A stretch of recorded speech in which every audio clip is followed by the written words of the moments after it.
I am going to start with the first lesson, Historical Foundations of Psychology, Nature and Goals of Psychology. Well, the objectives of the lesson are to understand the definition and nature of psychology, talk about the historical foundations of psychology, and when we talk about the history, we will be mentioning about structuralism, functionalism, gestalt psychology and several contemporary perspectives in psychology like the neuroscience perspective, the psychodynamic perspective, the behavioral perspective, cognitive perspective, humanistic perspective and the socio-cultural perspective. And we will end the lesson with the goals of psychology. So, let us talk about what is psychology and nature of psychology. Many people tell you many things about psychology. Psychology, people say that you read the mind of people, that you can understand what is going on in the people. Well, let me tell you, psychology is the scientific study of behavior and the mental processes, including their biological activities, feelings, perceptions, memory, reasoning and thoughts.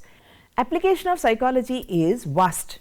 Psychologists try to describe, predict as well as explain human behavior as well as mental processes and also help to change and improve the lives of people and the world in which they live.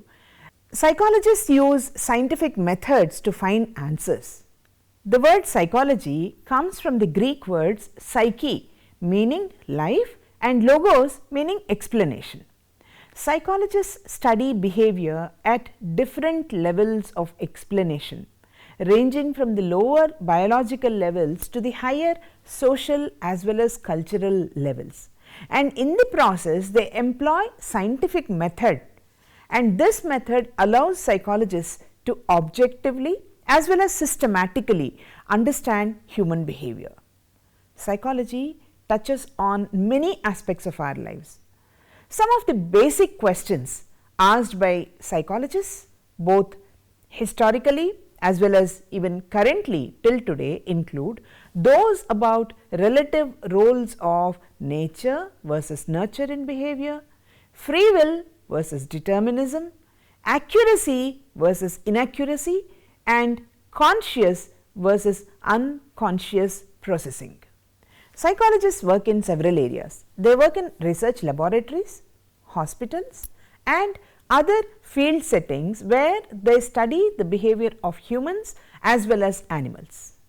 Research and practice are both seen in the field of psychology. They are like two eyes of psychology, and the scientific methods are used by psychologists to inform their work. This is why it is called a science. Now, let us move to the historical foundations of psychology. Knowledge of the history of psychology illustrates its theoretical developments, its uniqueness among sciences, the evolution of its methods used by psychology and its varied roles in the life of an individual as well as society. Let us start with ancient Greeks. Ancient Greeks have considered the mind a suitable topic for scholarly contemplation. Ancient Greek philosopher Socrates, about 2500 years ago, proposed the concept of know thyself. Socrates suggested that we should rely on rational thought as well as introspection. What is introspection? It is a careful examination of one's own thoughts and emotions to gain self-knowledge, awareness. He also pointed out that people are social creatures who influence one another. Another Greek philosopher, Aristotle, way back 384 to 322 BC, argued that human behavior, like the movements of the stars and the seas also, is subject to rules and laws. So, just as astronomical objects, even human behavior is subject to laws. Then he delved into his subject matter, that is personality, sensation and perception, thought, intelligence, needs and motives, feelings and emotions and memory. around 400 BC, Democritus suggested that we could think of behavior in terms of a body and mind. Now you see the difference from mind over to body and mind. Then in 17th century, British philosopher John Locke believed that children were born into this world with minds like blank slates. It is called tabula rasa in Latin, and that their experiences determined what kind of adults they would become. His views contrasted with those of Plato and the 17th century French philosophers like René Descartes, who actually argued way back that some knowledge was inborn in humans, but remember Locke said they are clean slates. The development of psychology as a laboratory science was seen during the second half of 19th century. Some historians set the marker date as 1860, some of them, when Gustav Theodor Fechner, who belonged to 1801 to 1887, published his landmark book called Elements of Psychophysics, which showed how physical events such as lights and sounds are related to psychological sensation and perception. However, the formal beginning of psychology as a scientific discipline is generally considered to be in the late 19th century, when in Leipzig in Germany, Wilhelm Wundt established the first experimental laboratory. This was devoted to psychological phenomena.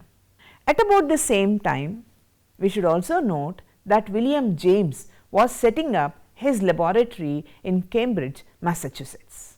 So, from here let us move on to one of the first and foremost schools well known, which is structuralism. When Wundt set up his laboratory, his aim was to study the building blocks of the mind. He considered psychology to be the study of conscious experience. His perspective, which came to be known as structuralism, focused on uncovering the fundamental mental components of perception, consciousness, thinking, emotions and other kinds of mental states and activities. So, moving on, structuralism now attempted to break conscious experience down into objective sensations such as sight or taste and subjective feelings such as emotional responses and mental images such as memories or dreams. Structuralists believed that the mind functions by combining objective as well as subjective elements of experience. So, thus we move from the description of one of the first and foremost well explained schools, which is structuralism, which talked about the structure of human behavior or human psychology, over to the next concept, that is next theory, which is functionalism.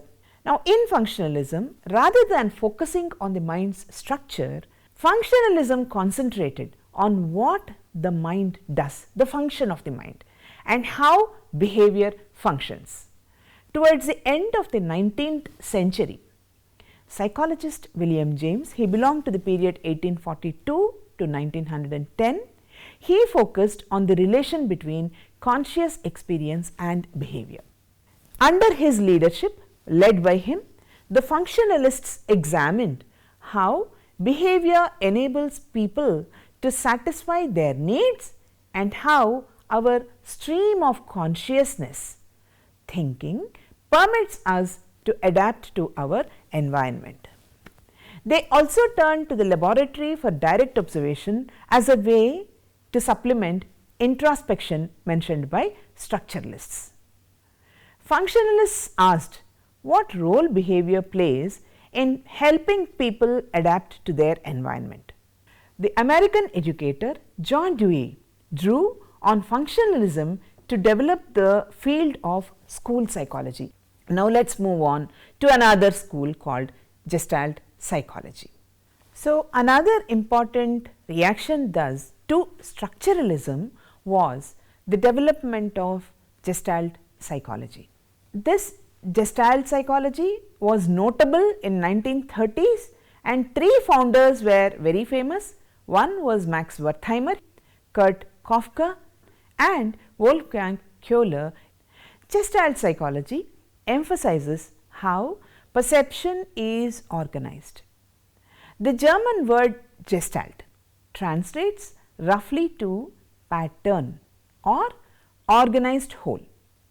Instead of considering the individual parts which make up thinking, Gestalt psychologists took the opposite track, studying how people consider individual elements together as units or wholes. In contrast to behaviorists, Gestalt psychologists argued that we cannot hope to understand human nature by focusing only on overt behavior. On the other hand, in contrast to structuralists, they claimed that we cannot explain human perceptions, emotions or thought processes in terms of basic units. Perceptions are more than sums of their parts. Gestalt psychologists saw our perceptions as wholes, the holistic totality, that is what it means. So, moving on, these wholes give meaning to parts and not separately, and propose that the whole is different from the sum of its parts. This means our perception of objects is greater and more meaningful than the individual elements that make up our perceptions. They demonstrated that much learning, especially in problem solving, is accomplished by insight and not by mechanical repetition. Here they are criticizing the behaviorism. So now let us move on to contemporary perspectives in psychology. So today there are several broad, influential perspectives in psychology.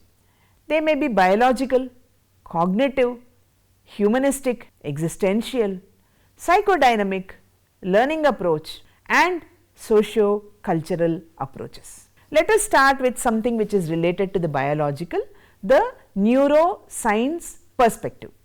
The neuroscience perspective considers how people and non-humans as well function biologically, how the individual nerve cells are joined together, how the inheritance of certain characteristics influences the behavior of an individual, how the functioning of the body affects hopes and fears, which behaviors are instinctual, which are not, and so many other factors.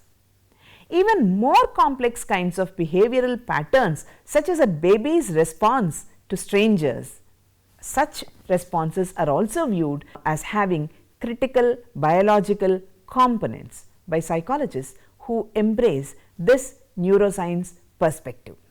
Now let us move on to a psychodynamic perspectives.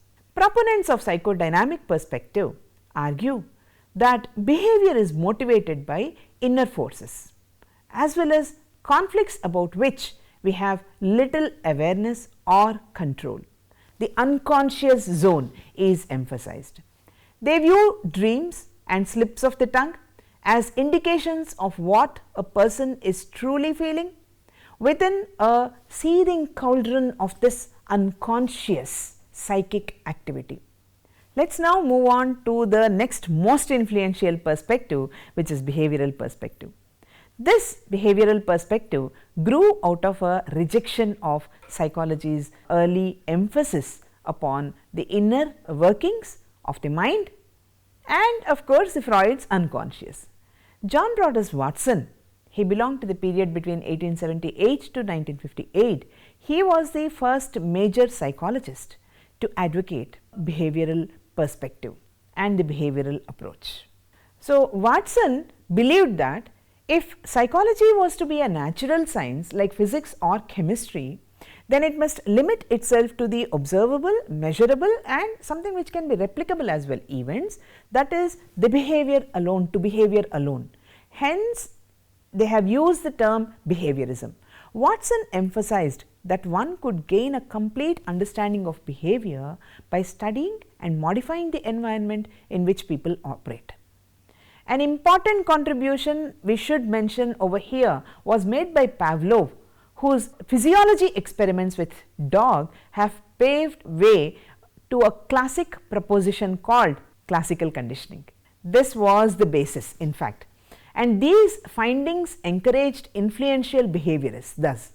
So, moving on, B.F. Skinner, who belonged to the period 1904 to 1990, was one more prominent theorist who made major contributions to this school of behaviorism, and he believed that organisms learn to behave in certain ways because they have been reinforced for doing so, that is, they are rewarded for doing so.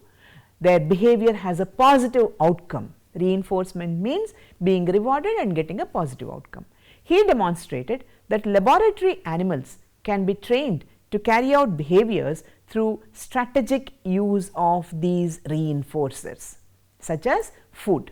His theory and principles were referred to as operant conditioning, that is, the organism operates upon the environment in order to get the reinforcement, and reinforcement improves the behavior of the organism.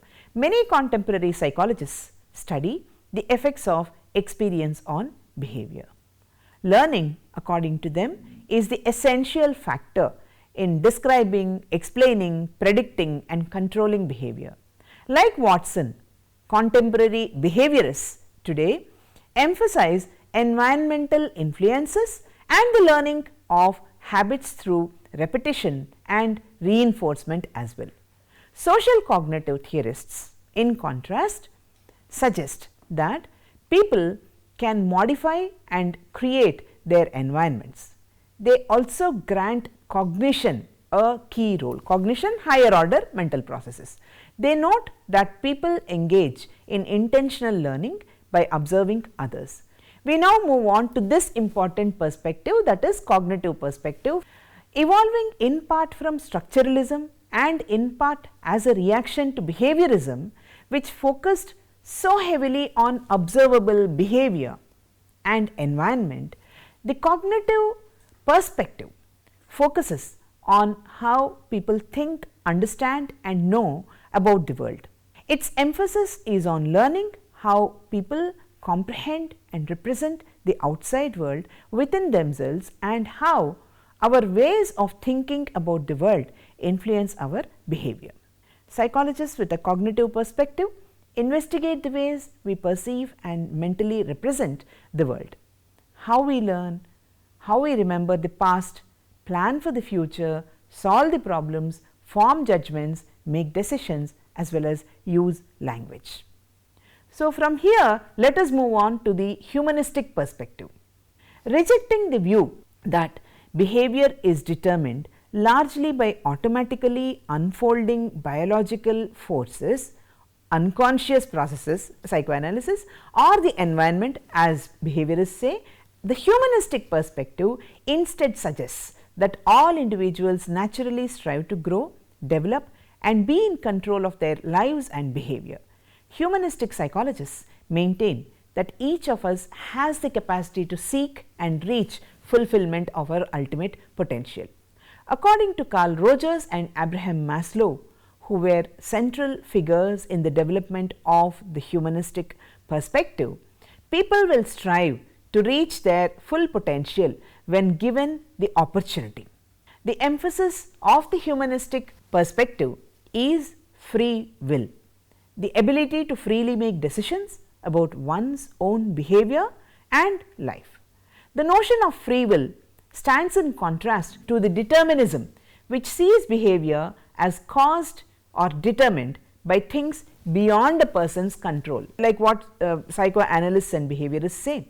The humanistic perspective, on the other hand, assumes that people are able to make their own choices about their behavior rather than relying on societal standards. Thus, we move on to the last perspective, in today's discussion, the socio-cultural perspective. Many psychologists believe we cannot understand people's behavior and mental processes without reference to their diversity. The socio-cultural perspective addresses many of the ways that people differ from one another. It studies the influences of ethnicity, gender, culture and socio-economic status on the behavior of an individual as well as the mental processes. Later developments in 20th century psychology included information processing theory, psycholinguistics and neuropsychology. Psychologists no longer describe themselves as structuralists or functionalists. Although the school of Gestalt psychology gave birth to a lot of research and current research approaches in perception and problem solving, few would now label themselves as only Gestalt psychologists. The numbers of orthodox behaviorists and psychoanalysts have been declining, and many contemporary psychologists in the behaviorist tradition for that matter look at themselves more as social cognitive theorists who see much of the human learning as intentional rather than mechanical. Now, let us move to the goals of psychology. 4 goals of psychology are mentioned over here. One is identifying and classifying the behaviors and mental processes as accurately as possible. Psychology also proposes reasons for behavioral processes and mental processes. Psychology offers predictions, or if we have to use the technical term, hypothesis about how a given condition or set of conditions will affect behaviors and mental processes, using the result of research to solve practical problems that involve behavior as well as mental processes. So, thus we are going to conclude today's discussion. In our session, we have talked about what is psychology, the nature of psychology, and we discussed in detail the historical foundations of psychology. We started with structuralism, we moved on to functionalism, we also talked about Gestalt psychology, and in detail we have discussed about the contemporary perspectives in psychology like the neuroscience perspective. We moved on from psychoanalysis to the psychodynamic perspectives and the perspectives of several followers or people who have digressed from Freud, and we also talked about the behavioral perspective and cognitive behavioral perspective in the process, and we also talked about social behaviorism as well, and we moved on to cognitive perspective and humanistic perspective, and we concluded the perspectives in psychology with socio-cultural perspectives, and we briefly talked about the goals of psychology as well.